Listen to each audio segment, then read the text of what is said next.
मेरा नाम रूही है, रूही बानो। मुझे यह नाम बिल्कुल अच्छा नहीं लगता था। पता नहीं क्यों, लेकिन मुझे लगता था जैसे यह नाम किसी बूढ़ी औरत का हो, किसी ऐसी औरत का जो दिन भर ऊन हाथ में लिए आंगन में बैठी रहे, जिसकी आंखों में कहानियां हों लेकिन जिंदगी ना हो। जबकि मैं खुद एक जिंदगी से भरपूर लड़की थी, हंसती खेलती, बात बात पर हंसी लगाती, शौकीन और चंचल, हर चीज में दिलचस्पी लेने वाली। मुझे बारिश में भीगना पसंद था, मुझे पुरानी हवेलियां देखना अच्छा लगता था, मुझे सुनसान जगहों पर चलना और रात के वक्त खामोश रास्तों पर नजरें घुमाते रहना पसंद था। मेरी उम्र अभी सिर्फ 17 साल थी और मैंने अभी अभी अपना FA पूरा किया था, और शायद इसी वजह से पढ़ाई से मेरा दिल भर गया था। दिल चाहता था कुछ दिनों के लिए सब छोड़ छाड़ कर किसी परसुकून जगह चली जाऊं। इसलिए जब पापा ने कहा कि गांव जाना है तो मैं तुरंत मान गई। हमें अपने गांव गए हुए कई साल हो चुके थे, लेकिन मेरी यादों में अभी भी वे कच्चे रास्ते, वो पीपल का पुराना पेड़, वो चौबारा, सब कुछ ताजा था। जब हम वहां पहुंचे तो दादा दादी ने हमें गले लगा लिया। मेरा एक चाचा भी वहीं रहता था, उसका परिवार भी था। चाची बहुत प्यारी औरत थी, उनके बच्चे मेरे हम उम्र थे, इसलिए मुझे उनके साथ बहुत मजा आ रहा था। हम दिन भर गांव के खेतों में घूमते, गन्ना चूसते, तालाब के किनारे बैठकर बातें करते और शाम होते ही वापस आ जाते। रात को सब लोग रजाइयों में घुसकर बैठ जाते। अंगीठी पर दादी मक्के के दाने भूनती और हम सब कहानियों के लिए शोर मचाते। उस रात भी ऐसा ही हुआ। हम सब रजाइयों में बैठे थे। दादी ने कहानियां सुनाना शुरू किया। किसी ने चिड़ैल का जिक्र छेड़ा, किसी ने काले साए का तस्करा छेड़ा। मैं बहुत दिलचस्पी से सुन रही थी। हर शब्द जैसे मेरे दिल पर नक्श हो रहा था। मेरी एक कजन बहुत डर रही थी। वह बार बार कह रही थी, बस करो, मुझे डर लग रहा है। मैं हंसते हुए बोली, अरे तुम क्यों डर रही हो और क्यों मना कर रही हो? ऐसी कहानियां तो सुनने का मजा रात को ही आता है। मैंने दादी से कहा, दादी प्लीज आप और सुनाएं। दादी ने मुझे घूरा और कहा, बेटा अब रात के 12 बजने वाले हैं, अब ऐसी बातें में नहीं करनी चाहिए। यह वक्त उनका होता है, वे अपना जिक्र सुनकर आ जाती हैं और हमारे साथ बैठ जाती हैं। मैंने शरारत से कहा, दादी अगर आ जाएं तो मुझे दिखा देना, मुझे उनसे मिलने का शौक है। मेरी यह बात सुनकर दादी का चेहरा संजीदा हो गया। उन्होंने कहा, बेटा ऐसी बातें नहीं कहते, यह सब सच है। मैं वो वाकयात सुना रही हूं जो सच्चे हैं, जिनमें लोगों ने कुछ ऐसा देखा, कुछ ऐसा झेला जिससे उनकी जान तक चली गई। तुम इसे कहानी मत समझो, मेरी बातों में हकीकत है। मैंने शर्मिंदगी से सिर झुका लिया, लेकिन अंदर से मेरा तजस्सुस और बढ़ गया था। जैसे जैसे रात गहरी हो रही थी, खामोशी फैलने लगी थी। रजाइयों में बैठे सब एक एक करके सो गए, सिर्फ मैं जाग रही थी। एक अनदेखा डर मेरे दिल में हल्की सी लहर की तरह उभरने लगा था। मैंने खुद को संभाला और खुद को बहलाने के लिए कल की बात याद करने लगी। दादी ने कहा था कि कल हम आमों के पुराने खेत देखने जाएंगे, जहां पर पेड़ ही पेड़ हैं, घना साया है और वहां कोई नहीं रहता। मैंने सोचा कि वो खेत कैसा होगा, सुनसान, खामोश। शायद वहां कुछ छुपा हो, शायद कोई साया हो, कोई कहानी जो अधूरी हो और कल पूरी हो जाए। मैं इन्हीं ख्यालों के साथ खुशी खुशी सो गई। मेरे ख्वाबों में उस रात कुछ अजीब सी तस्वीरें आईं, जिनके मतलब मैं नहीं समझ सकी। लेकिन सुबह आंख खुली तो मैं फिर से नॉर्मल थी। मुझे वाकई जिन, भूत, प्रेत, चिड़ैल, इन सब चीजों में बहुत दिलचस्पी थी, जैसे वे मेरे अंदर कहीं बसी हों, जैसे मैं खुद किसी पुरानी कहानी का किरदार हूं जो अब जाग चुका है। सुबह हम सब तैयार होकर हमारे पारिवारिक आमों के खेत की तरफ चल पड़े, जहां दूर दूर तक लंबे चौड़े आम के पेड़ थे। धूप छांव का खेल अजीब सा समा बांध रहा था। हवा के हल्के झोंकों में पत्तों की सरसराहट और कहीं कहीं कच्चे आमों की खुशबू मुझे बहुत भा रही थी। लेकिन एक पेड़ ऐसा था जो सबसे अलग थलग एक तरफ अकेला सा खड़ा था। उसके आगे एक छोटी सी चारदीवारी थी, इतनी छोटी थी कि कोई भी उसे आसानी से छलांग लगाकर पार कर सकता था। मैंने देखा कि उस पेड़ पर दूसरों की तुलना में बहुत बड़े और रस से भरे आम लगे हुए थे। जैसे ही मैं उस तरफ बढ़ी, मेरी दादी ने तुरंत मेरा हाथ पकड़कर मुझे रोक लिया। उनके चेहरे पर अचानक एक गंभीरता छा गई और उन्होंने धीरे से कहा, नहीं रूही, ये गजब मत करना। मैं हैरानी से पूछी, क्यों दादी, क्या हो गया? वहां तो सबसे अच्छे आम लगे हैं। दादी ने गर्दन झुकाई और बहुत धीमी आवाज में बोली, बेटा इस पेड़ पर आभास का साया है। ये पेड़ हमारे खेत के अंदर ही है, लेकिन हम न तो इसे काट सकते हैं न हटा सकते हैं। क्योंकि जो भी इसे काटेगा उस पर मुसीबत आ जाएगी और पूरे गांव के लिए बवाल बन जाएगा। मैंने आश्चर्य से पूछा, इसमें ऐसा क्या है? ये तो आम का आम लग रहा है। दादी ने कहा, बात फल की नहीं है रूही, इसके ऊपर आभास है, एक ऐसा आभास जो तुम्हें दिखाई नहीं देता लेकिन मौजूद है, और आसीब को कौन पीछे लगवाना चाहेगा। मैं थोड़ी घबरा गई, लेकिन अंदर से एक जिज्ञासा, एक अनजानी आकर्षण मुझे उस तरफ खींच रही थी। मैंने मुस्कुराते हुए कहा, दादी मैं तो बस देखने जा रही थी, कुछ खाने वाली नहीं। दादी ने मेरा बाजू थामकर कहा, बेटा अब तुम मेरी बात मानो, चलो दूसरी तरफ चलते हैं, मेहमान हो तुम, हमें परेशानी नहीं उठानी देनी। और वे मुझे खींचकर वापस ले गईं। लेकिन इंसान की फितरत भी अजीब होती है, जहां मना किया जाए वहां जाने का मन करता है। कुछ देर बाद जब दादी किसी और बात में व्यस्त हो गईं और मेरे कजिन भी आगे की तरफ बढ़ गए, मैं चुपके से पीछे मुड़ी और धीरे से उस छोटी दीवार को छलांग लगाकर उस पेड़ के अंदर चली गई। वहां अजीब सी ठंडक थी, जैसे यह थी, जैसे साया नहीं कोई सायादार मौजूद हो। मैंने पेड़ के तने पर हाथ रखा और शरारती अंदाज में कहा, अगर सच में कोई भूत या प्रेत यहां रहता है तो सामने आ जाओ, मुझे तुमसे मिलने की इच्छा है। लेकिन वहां कोई नहीं आया, पेड़ चुपचाप खड़ा रहा। लेकिन अजीब बात यह थी कि पेड़ के ऊपर जो आम थे, इदी से ही, वे इतने ऊंचे थे कि मैं उन्हें छू भी नहीं सकती थी। अचानक एक तेज हवा चली और एक आम मेरी गोद में गिर पड़ा। मैं हैरान हुई, फिर खुशी खुशी उस आम को उठा लिया और वहीं बैठकर खाना शुरू कर दिया। इतना मीठा आम था जैसे शहद मिला हो। मैंने पूरा आम मजे से खा लिया, हाथ मुंह साफ किए और धीरे से दीवार पार कर वापस आ गई। दादी ने मुझे दूर से देखा और पूछा, अब तक वहीं खड़ी हो, कहीं उस तरफ तो नहीं गई? मैंने झूठ मूठ कहा, नहीं दादी, मैं वहीं खड़ी थी, मैं तो सिर्फ आम देख रही थी। दादी ने नाराजगी से कहा, बेटा यहां खड़ा भी मत होना, चलो वापस चलते हैं। और हम सब वापस आ गए। अगले दिन हमारी वापसी थी। दिल नहीं कर रहा था कि गांव छोड़कर जाऊं, लेकिन हमेशा वहीं तो नहीं रहा जा सकता था। हम सब ने अपना सामान पैक किया, गांव वालों से गले मिले और शहर के लिए रवाना हो गए। शाम तक हम अपने घर पहुंच गए, नहाए धोए, मम्मी पापा से मिले। उन्होंने हमें गले लगाकर प्यार किया। वे बहुत खुश थे कि हम सुरक्षित वापस आ गए हैं। रात को जब सब सो गए, मैं अपने कमरे में गई, बिस्तर पर बैठी, तकिया उठाया तो मेरी आंखें हैरानी से खुली की खुली रह गईं। तकिए के नीचे एक बड़ा सा, पूरी तरह पक चुका और रसीला आम पड़ा था। वह आम बिल्कुल वैसा ही था जैसे मैंने उस पेड़ से खाया था। उसकी खुशबू तक वैसी ही थी। मैं हैरान हो गई कि यहाँ किसने रखा। फिर सोचा शायद मम्मी या पापा ने रखा होगा। मुझे आम वैसे भी बहुत पसंद थे। मैंने किचन से प्लेट और चाकू उठाए और उसी वक्त बैठकर आम खा लिया। मजा भी वैसा ही था, मीठा रसीला, जैसे शहद मिला हो। हाथ मुंह धोए और सो गई। रात को सपने में मैं उसी पेड़ के नीचे बैठी हुई थी और सामने से एक बहुत ही खूबसूरत लड़का आ रहा था। उसके चेहरे से मेरी नजरें हट ही नहीं रही थी। वह मेरे करीब आकर बैठ गया। बाब वश्का पनैतैनी कहा।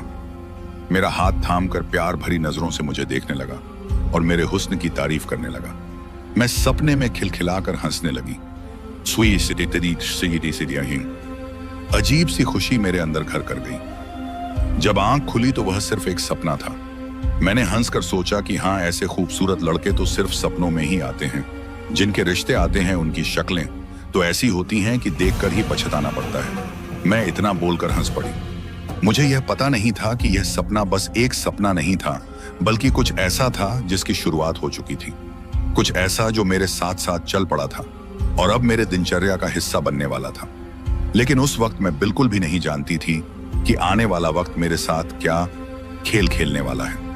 मेरी पढ़ाई पूरी हो चुकी थी और अब सिर्फ रिजल्ट कार्ड मिलना बाकी था। उस दिन मैं सुबह जल्दी तैयार होकर अपनी सहेलियों के साथ कॉलेज गई। सबके चेहरों पर खुशी और उम्मीद के निशान थे। कुछ चिंता थी कि नंबर क्या आएंगे और कुछ सिर्फ इस इंतजार में थी कि अब कॉलेज खत्म होगा और नई जिंदगी की शुरुआत होगी। मैं भी उन्हीं विचारों में खोई हुई थी जब हमें रिजल्ट कार्ड दिए गए। मेरा रिजल्ट बहुत अच्छा आया था। मैंने सबसे पहले अल्लाह का शुक्र अदा किया और फिर अपनी सहेलियों के साथ खुशी मनाई। सब मुझे बधाई दे रही थी। कॉलेज के गेट से निकलते हुए हम सब ने आइसक्रीम खाई और खूब हंसी मजाक किया। उसके बाद मैं घर वापस आ गई।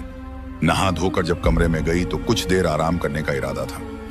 मैंने बिस्तर पर बैठते हुए तकिया उठाया तो हैरानी से मेरी सांस रुक गई। क्योंकि उसके नीचे फिर से एक बहुत बड़ा आम पड़ा हुआ था। यह दृश्य देखकर मुझे पिछली रात याद आ गई जब इसी तरह एक आम मेरे तकिए के नीचे से निकला था और मैंने उसे बड़ी इच्छा से खाया था। लेकिन आज मेरे अंदर कोई खुशी नहीं थी, बल्कि एक अजीब सा डर बैठ चुका था। आम तो मुझे हमेशा से पसंद थे, लेकिन आज दिल नहीं कर रहा था कि उसे खाऊं। मैंने वह आम एक तरफ रख दिया और बिस्तर पर लेट गई। नींद मेरी आंखों से कोसों दूर थी। बार बार नजर आम पर जाती और दिल में संदेह जन्म लेते।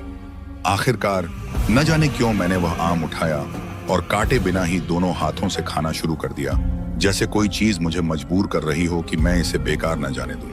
मेरे हाथ आम के रस से लथपथ हो गए, कमीज पर भी निशान पड़ गए, लेकिन मुझे कुछ होश न था।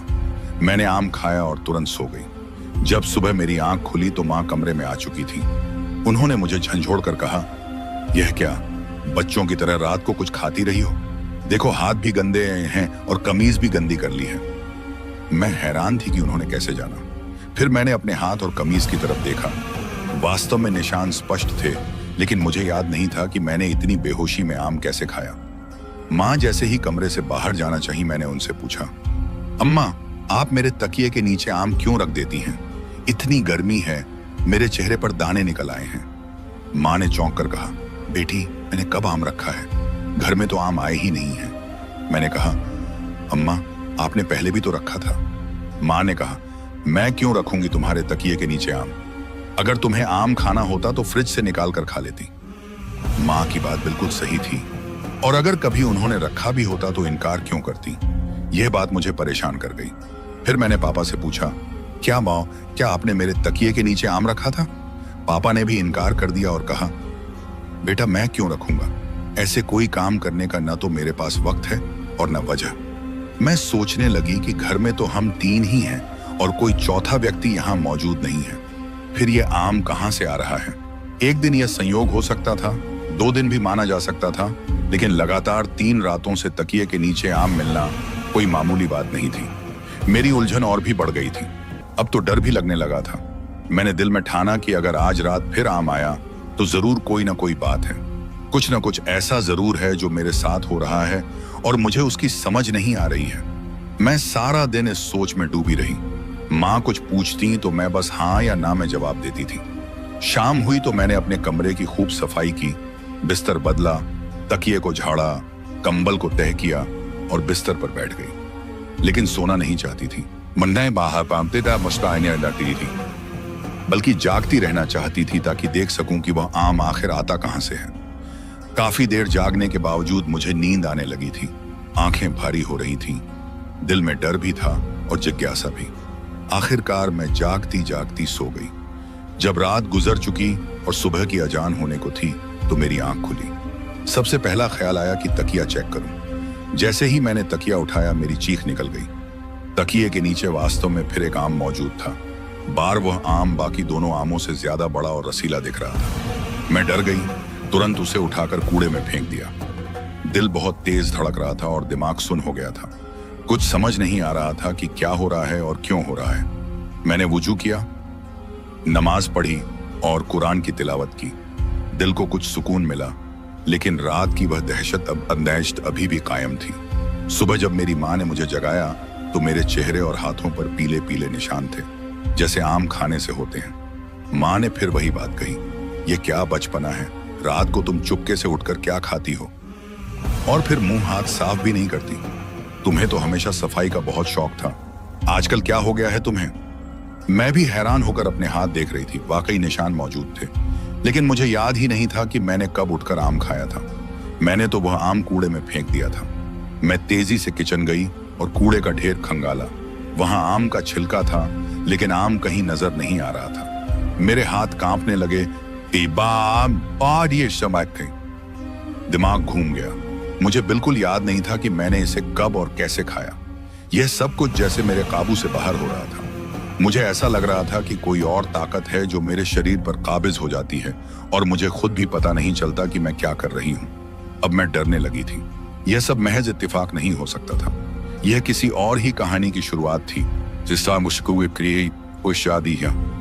मुझे अभी अंदाजा नहीं था। मैंने खुद से वादा किया कि मैं इस रहस्य से पर्दा उठाकर रहूंगी, चाहे कुछ भी हो जाए, क्योंकि यह मामूली बात नहीं थी। मेरे तकिए के नीचे हर रात आम आना, फिर मुझे उसका खाना और सुबह निशान होना, जबकि याद कुछ नहीं होना। यह सब मुझे किसी अनदेखे खतरे की तरफ ले जा रहा था। मुझे अब अपनी समझदारी से काम लेना था और इस पहेली को सुलझाना था, इससे पहले कि यह मेरी जिंदगी पर असर डालने लगे या मुझे किसी ऐसे रास्ते पर ले जाए जहां से वापसी मुमकिन न हो। रोजाना मेरे तकिए के नीचे एक आम रखा होता था और न चाहते हुए भी मैं उसे खा लेती थी। अब मैंने अपने दिमाग के पिए जलाए और मुझे यह बात समझ आ गई कि यह सब कहां से शुरू हुआ है। मुझे उस पेड़ के नीचे नहीं जाना चाहिए था। जरूर मेरे साथ कुछ हो रहा था। मैंने अपनी एक दोस्त को यह बात बताई जिसकी पेस्ट्री थी जिसके पिता मुफ्ती थे। वह मुझे अपने पापा के पास ले गई और मैंने उन्हें सब कुछ बता दिया। उन्होंने कहा, मुझे समझ आ रही है कि तुम्हारे साथ क्या हो रहा है। उस पेड़ पर जो भी ताकत रहती थी वह तुम्हारे साथ शहर आ गई है, तुम्हारे साथ तुम्हारे घर में रह रही है और तुम्हें अपने काबू में करने के लिए तुम्हें वह चीज खिला रही है जिसे न चाहते हुए भी तुम खाने से इनकार नहीं कर सकती हो। वह धीरे धीरे तुम्हारे दिमाग को कंट्रोल कर लेगी और फिर तुम या तो पागल होकर इस दुनिया से चली जाओगी या फिर जो वह चाहता है वह हो जाएगा। मैं बहुत ज्यादा डर गई। मैंने कहा, मुझे हमेशा से शौक था कि मैं ऐसी चीजों से मिलूं, उन्हें महसूस करूं, लेकिन अंकल अब मुझे सिर्फ और सिर्फ डर लग रहा है। मैं बहुत परेशान हो रही हूं। उन्होंने कहा, तुम्हें उस पेड़ के नीचे नहीं जाना चाहिए था ना बेटी। जिस चीज से मना करें उससे मना हो जाना चाहिए। बड़ों की बात में कोई ना कोई मसलहत होती है। मैंने कहा, आप बिल्कुल ठीक कह रहे हैं, लेकिन अब मैं क्या करूं? उन्होंने कहा, एक ही काम कर सकती हो, उससे बात करने की कोशिश करो।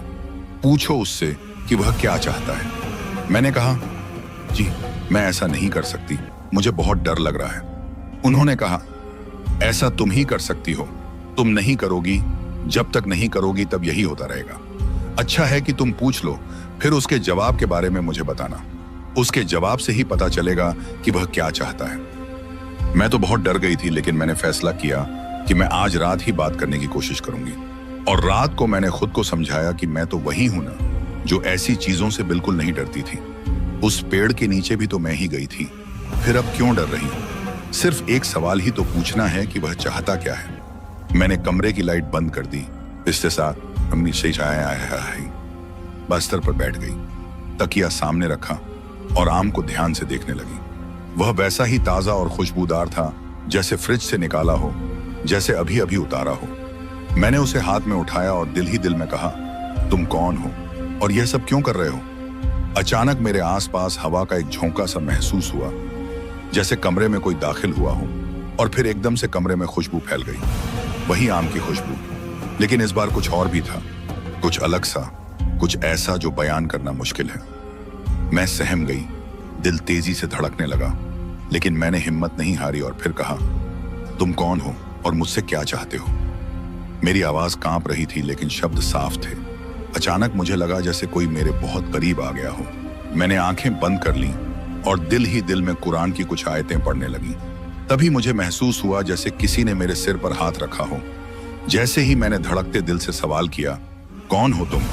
अचानक मेरा फोन बज उठा। मैंने तुरंत उठाया। स्क्रीन पर कोई नाम नहीं था, अनजान नंबर था। पहले तो मैं हिचकिचाते हुए फोन कान से लगाया और हेलो कहा, मगर दूसरी तरफ सन्नाटा छा गया।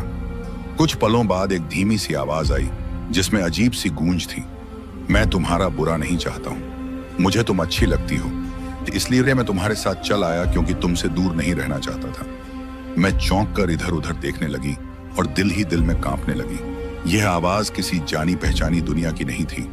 मैंने हिम्मत करके कुछ बोलने की कोशिश की, मगर जुबान साथ नहीं दे रही थी। वह हंसाए हुए आवाज फिर आई, तुम फिक्र मत करो, मैं कभी तुम्हें नुकसान नहीं पहुंचाऊंगा।